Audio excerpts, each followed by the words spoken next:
Over 30% of Kansas wells are completely depleted. And right now, Governor Laura Kelly is standing in the middle of a political firestorm while family farms collapse around her.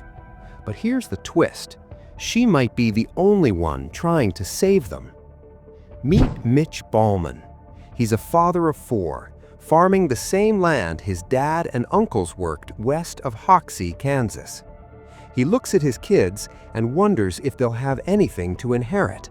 Not because he's a bad farmer, but because the water is running out, and time is running out faster.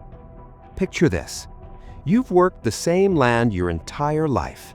You installed solar panels to cut costs. You signed contracts with the federal government promising reimbursement for conservation work. You paid tens of thousands of dollars up front. And then, the money never came. 3 crises hit Kansas farms at once in 2025. Crisis 1, the Ogallala Aquifer. Beneath Kansas lies the Ogallala Aquifer, 3 trillion gallons supporting 2.3 million people. We've been draining it since 1909. How long does it take to completely refill? 6,000 years. Kansas State researcher Dr. David Stewart's 2014 study showed nearly 70% of western Kansas's portion will be gone in 50 years. Last year alone, western Kansas lost almost a foot of groundwater. Crisis 2, federal funding freeze. President Trump ordered a funding freeze on the Inflation Reduction Act. The USDA stopped payments to farmers who had already completed conservation work under signed contracts. Kansas had 46 contracts worth $480,000, all paused. Farmers who installed solar panels expecting 50% reimbursement got nothing. Smaller farms and younger farmers were left in complete limbo. Crisis 3, trade war collapse. Corn futures fell 15% since the start of 2025. Mexico and China, Kansas's biggest export customers, are buying less because of tariffs. John Boyd, a farmer since 1983, said 2025 was the first time in his career he couldn't get an operating loan because of low commodity prices.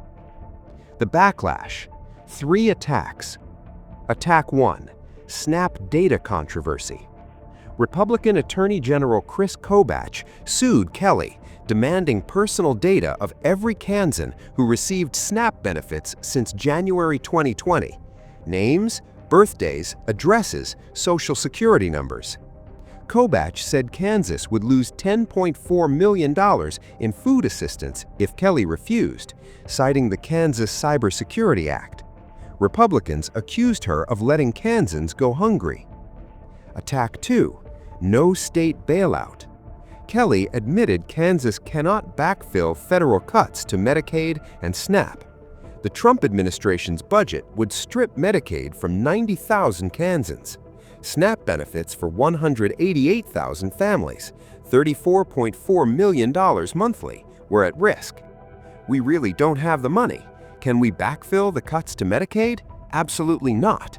SNAP? We cannot. Rural communities erupted. Conservative media called her weak. Attack 3, water wars. Kelly pushed for water conservation to save the Ogallala. She mentioned Joe, a 23-year-old Kansas State student studying agriculture, in her State of the State address. What will he leave for that next generation? But any water plan hurts someone. Towns like Hayes want to pipe water from Edwards County. Farmers in Edwards County formed Water PAC to block the plan in court. When Kelly tries to secure water for towns, farmers accuse her of betraying agriculture. When she prioritizes farming, towns say she's letting communities die of thirst. She can't win. The defender's case. Kelly inherited a disaster. Governor Brownback's tax cuts gutted Kansas's budget. The state was hemorrhaging money when she took office in 2019. Since then, balanced the budget 6 years straight, fully funded schools, created the largest budget surplus in Kansas history, cut sales tax on food, cut property and income taxes. She's vetoed 57 bills she believed would create fiscal crises. She's been begging the legislature to act on water conservation for years. The impossible position. Here's the reality. Kelly can't force the federal government to release frozen funding. Kelly can't make China buy Kansas soybeans. Kelly can't stop Trump's tariffs. Kelly can't eliminate the 50-year depletion timeline for the Ogallala Aquifer. She can only work within Kansas, and for that, she's getting crushed from all sides. Republicans say she won't hand over SNAP data, won't backfill federal cuts, is letting farms die. Farmers say water conservation threatens their livelihoods. Towns say she's not prioritizing their water needs. Everyone's angry. Everyone's scared. Everyone's looking for someone to blame. But nobody wants to admit the real problem isn't Governor Kelly. It's 115 years of unsustainable water use. It's global trade wars punishing Kansas farmers for political decisions made in Washington. It's federal programs promising support, then yanking it away. It's a food system expecting family farms to compete with industrial agriculture on impossible margins. Kelly is just the person in charge when all these crises hit at once. The stakes. If the Ogallala depletes, Kansas agriculture, which employs 56,000 people and adds $3.2 billion to the economy, collapses. The Ogallala supports a region critical to the world's food supply. With global populations increasing, if Kansas farmers can't meet food demands, billions could go hungry. Right now, family farms are dying while politicians fight over who's to blame. The twist. So is the backlash fair?